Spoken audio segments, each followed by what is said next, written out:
तो हुआ यूं कि पुष्पा 2 का प्रीमियर चल रहा था और फैंस की दीवानगी सिर चढ़कर बोल रही थी। तभी अचानक भगदड़ मच गई। एक महिला की मौत हो गई और एक मासूम बच्चा वेंटिलेटर पर पहुंच गया। और इस पर पुलिस ने क्या किया? अल्लू अर्जुन को गिरफ्तार कर लिया। अब आप बताइए, क्या अल्लू अर्जुन ने भीड़ को बुलाया था? क्या उन्होंने भगदड़ मचाई, या फिर ये सब बस फेमस होने की सजा है? कमेंट करके आप भी अपनी बात, अपनी राय जरूर बताएं। अब आते हैं असली मुद्दे पर, यानी राम गोपाल वर्मा। वो बोले, अगर पॉपुलर होना गुनाह है तो अब क्या तेलंगाना पुलिस स्वर्ग जाकर श्रीदेवी को गिरफ्तार करेगी? वाह वर्मा साहब, ऐसी बातें तो सिर्फ आप ही कर सकते हैं। उन्होंने अपनी फिल्म शरण शरणम का जिक्र किया, जिसमें भगदड़ के चलते 3 लोगों की मौत हो गई थी। तब किसी ने श्रीदेवी पर उंगली नहीं उठाई। अब आप बताइए, क्या राम गोपाल वर्मा सही कह रहे हैं या ये उनकी कोई नई पब्लिसिटी स्टंट स्कीम है? कमेंट में आप भी जरूर बताएं। इस पूरे मामले में सबसे ज्यादा भावुक कर देने वाला हिस्सा वो है जब अल्लू अर्जुन के पिता अस्पताल में घायल बच्चे से मिलने पहुंचे। अल्लू अर्जुन ने मृतक महिला के परिवार को 25 लाख रुपए देने का वादा किया है, लेकिन सवाल ये है, क्या पैसे से वो दर्द कम हो सकता है जो एक माँ ने अपनी जान देकर सहा? और वो बच्चा जो अब भी वेंटिलेटर पर है, उसकी हालत देखकर आप क्या सोचते हैं? क्या अल्लू अर्जुन का ये कदम सच्चा पश्चाताप है या सिर्फ इमेज बचाने का ड्रामा? कमेंट में जरूर बताएं। और अब मामला और दिलचस्प हो गया है। फैंस सड़कों पर उतर आए हैं, पुष्पा झुकेगा नहीं के नारे गूंज रहे हैं। लेकिन पुलिस का कहना है कि अल्लू अर्जुन की पॉपुलैरिटी ही इस भगदड़ की असली वजह है। अब ये सोचिए, अगर ये पॉपुलैरिटी सच में गुनाह है तो क्या हर फेमस इंसान को गिरफ्तार कर लिया जाएगा? और अगर ऐसा नहीं है तो फिर ये सब क्यों हो रहा है? क्या ये एक सोची समझी साजिश है? क्या कोई अल्लू अर्जुन की सफलता से जल रहा है, या फिर पुलिस ने अपनी जिम्मेदारी से पल्ला झाड़ने के लिए अल्लू अर्जुन को बलि का बकरा बना दिया है? कमेंट में आप अपनी राय जरूर रखें। राम गोपाल वर्मा का कहना है कि अल्लू अर्जुन पर आरोप लगाना वैसा ही है जैसे किसी क्रिकेटर को बारिश होने का दोष देना। अब आप बताइए, क्या वर्मा साहब की ये लाइनें सही हैं या बस एक और डायलॉग बाजी? तो दोस्तों, ये मामला सिर्फ एक फिल्म से जुड़ा हादसा नहीं है, यह फेम, इंसाफ और जिम्मेदारी का सवाल। अब बारी आपकी है। इस पूरे हादसे को लेकर अपनी राय कमेंट में जरूर रखें और वीडियो को ज्यादा से ज्यादा लाइक और शेयर कर अपना प्यार और सपोर्ट भी जरूर दिखाएं। सलमान खान, वो नाम जिसने कई छपरी फैंस के दिलों पर राज किया। लेकिन कहते हैं ना कि हर सिक्के के 2 पहलू होते हैं। एक तरफ सलमान का सुपर स्टारडम और दूसरी तरफ उसका दबंगई रवैया। और इस बार सलमान के पुराने दुश्मन विवेक ओबेरॉय ने जो खेल खेला है वो सलमान के लिए किसी झटके से कम नहीं है। चलिए कहानी को थोड़ा पीछे ले चलते हैं। सलमान और विवेक की लड़ाई तो पूरी इंडस्ट्री में मशहूर है। वो आइकॉनिक प्रेस कॉन्फ्रेंस याद है जहां विवेक ने सलमान पर 41 मिस कॉल्स का आरोप लगाया था। तब से सलमान ने विवेक को अपने जीवन से यूं डिलीट कर दिया जैसे कोई अनचाही ईमेल। इंटरव्यू में अगर विवेक का जिक्र होता तो सलमान का जवाब होता, विवेक कौन है? सलमान के लिए विवेक का वजूद ही खत्म हो गया था। लेकिन सलमान भूल गया कि हर कुत्ते का दिन आता है और इस बार विवेक के दिन ने सलमान के खिलाफ मोर्चा खोल दिया है। अब सुनिए असली कहानी। विवेक ओबेरॉय, जो एक वक्त इंडस्ट्री में सलमान के बॉक्स ऑफिस आतंक से दबा हुआ था, अब दुबई में बड़ा बिजनेसमैन बन चुका है। उसकी नेटवर्थ करोड़ों में है और उसका करियर नई ऊंचाइयों पर पहुंच गया है। और अब विवेक ने ऐसा दांव चला है जिससे सलमान को अपने ही शब्दों का स्वाद चखना पड़ा। हाल ही में सलमान का आमना सामना हुआ अश्नीर ग्रोवर से।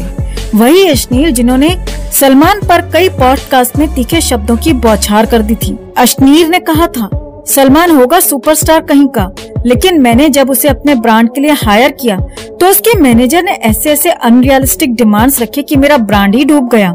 सलमान ने इसका जवाब बिग बॉस के मंच पर दिया और अश्नीर को दोगला कहकर लताड़ दिया। लेकिन दोस्तों, कहानी यहीं खत्म नहीं हुई। अब एंट्री होती है विवेक ओबेरॉय की। हाल ही में विवेक ने अश्नीर ग्रोवर के साथ एक फोटो शेयर की और जो कैप्शन उन्होंने लिखा वो सलमान के दोगला बयान पर सीधा निशाना था। विवेक ने लिखा, डिनर, दोस्ती, दमदार डिस्कशन, नो दोगलापन। दोस्तों, ये नो दोगलापन वाला तंज सीधे सलमान की ओर था। सोशल मीडिया पर इस पोस्ट ने तहलका मचा दिया। लोग कहने लगे कि विवेक ने अश्नीर को क्लीन चिट देकर सलमान को सीधा संदेश भेजा है, अब हम भी खड़े हैं तुम्हारे सामने। लेकिन ठहरिए, कहानी अभी भी खत्म नहीं हुई, क्योंकि सलमान का नाम सिर्फ विवेक या अश्नीर तक नहीं रुका। याद है सुशांत सिंह राजपूत, वो अभिनेता जिसे इंडस्ट्री ने आउटसाइडर कहकर नजरअंदाज किया, लेकिन जिसके फैंस उसे दिलों में बसाए हुए हैं। सुशांत के साथ सलमान के अंडर कॉन्फिडेंस गेम के चर्चे भी आम हैं। लोग कहते हैं सुशांत को बड़े प्रोजेक्ट से बाहर करने में भी सलमान का हाथ था। और अब विवेक ओबेरॉय और अश्नीर के साथ मिलकर ये पुरानी कहानियां फिर से जिंदा हो रही हैं। तो सलमान मियां, ये क्या हो रहा है? पहले दोगला कहकर अश्नीर को नीचा दिखाने की कोशिश की और अब वही अश्नीर विवेक के साथ मिलकर तुम्हारे खिलाफ मोर्चा खोल रहा है। क्या सलमान का दबदबा अब खत्म होने की कगार पर है? शायद वक्त आ गया कि सलमान भी समझ जाए, आप हर किसी को हमेशा दबा नहीं सकते, क्योंकि विवेक ओबेरॉय ने साबित कर दिया कि राइट टाइम पर शेर भी दहाड़ मार सकता है। तो दोस्तों, क्या सलमान अब विवेक और अश्नीर की इस जुगलबंदी का जवाब देगा? क्या सुशांत के फैंस इस नए घटनाक्रम को सलमान के खिलाफ एक और सबूत मानेंगे, या सलमान फिर से अपनी दबंगाई से सब पर भारी पड़ेगा? कमेंट में अपनी बात, अपनी राय जरूर रखें और वीडियो को ज्यादा से ज्यादा लाइक और शेयर कर अपना प्यार और सपोर्ट भी जरूर दें। तो आज हम आपको एक ऐसी गूढ़ गाथा सुनाने वाले हैं जो सीधे बॉलीवुड के दिल से जुड़ी है और इसका केंद्र है हमारी सबकी प्यारी ऐश्वर्या राय बच्चन। हाँ जी, वही ऐश्वर्या जिन्होंने कभी पूरी दुनिया में अपनी खूबसूरती से धूम मचा दी थी। लेकिन अब ऐसा क्या हुआ कि उनका 51st बर्थडे बॉलीवुड के बड़े बड़े सितारे मानो भूल ही गए।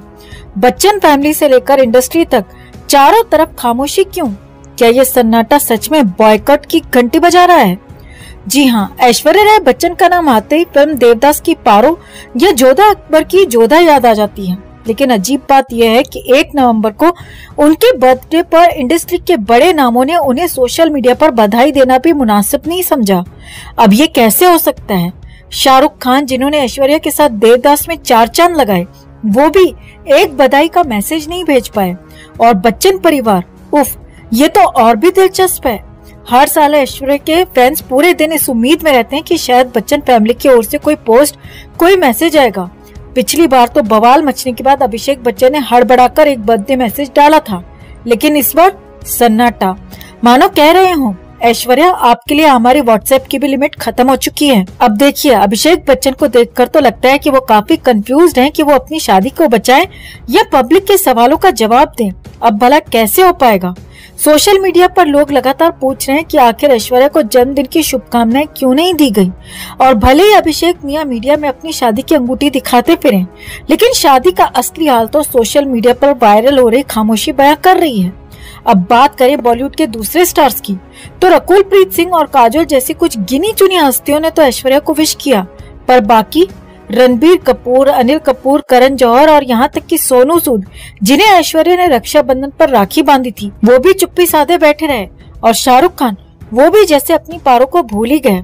तो सवाल उठता है कि आखिर ये सन्नाटा क्यों? क्या बच्चन फैमिली ने ऐश्वर्या का बायकॉट किया है और अब बॉलीवुड भी इसी राह पर चल पड़ा है?